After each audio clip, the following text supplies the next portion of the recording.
गुजरात के लगभग 350 तालुका में एक साथ सभी गौभक्तों के द्वारा देश के प्रधानमंत्री राष्ट्रपति महोदया, गुजरात प्रांत के मुख्यमंत्री और राज्यपाल के नाम से प्रार्थना पत्र दिया गया। संतों के सानिध्य में, गौभक्तों के सानिध्य में, विविध संगठन पंथ संप्रदाय के सभी संत महंत एवं गौभक्तों के सानिध्य में यह प्रार्थना पत्र यहाँ पर दिया गया। हमारा सबका मांग है कि भारत गौ हत्या के कलंक से मुक्त हो, भारत में गौमाता को राष्ट्रीय सम्मान मिले और गौ सेवा हेतु केंद्रीय कानून बने।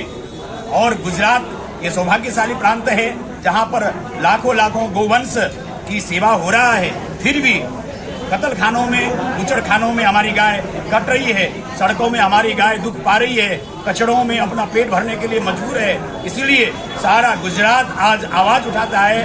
प्रधानमंत्री जी जो हमारे गुजरात के हैं, गृह मंत्री जी हमारे गुजरात के हैं, हम दोनों से कहते हैं कि हमारी मांग को पूरी करें और जल्दी से जल्दी हमारी गौमाता की सेवा शुरू करें ताकि गौमाता कष्ट न पाए, गौमाता की हत्या न हो। जय गौमाता, जय गोपाल। आज भावनगर खाते गौ आहान अभियान રેલીનું આયોજન કરવામાં આવ્યું હતું। જસના ચોકથી લઈને કલેક્ટર સુધી કલેક્ટરશ્રીએ જે આવેદનપત્ર આપ્યું સ્વીકારી લીધું છે, રિસીવ કરી લીધેલું છે અને આ આહવાન સમગ્ર ભારતમાં ચાલુ છે। અત્યારે ગુજરાતમાં આજે આપણે આ ભાવનગર ખાતે કર્યું છે અને સમગ્ર 18 વર્ણામાં ભેગા છે સાધુ સંતો, ગૌરક્ષકો અને તમામ સનાતન ધર્મના પ્રેમીઓ સાથે આ જોડાયેલા છે અને આને આપણે રાજમાતાનો વિરુદ્ધ અપાવીને જ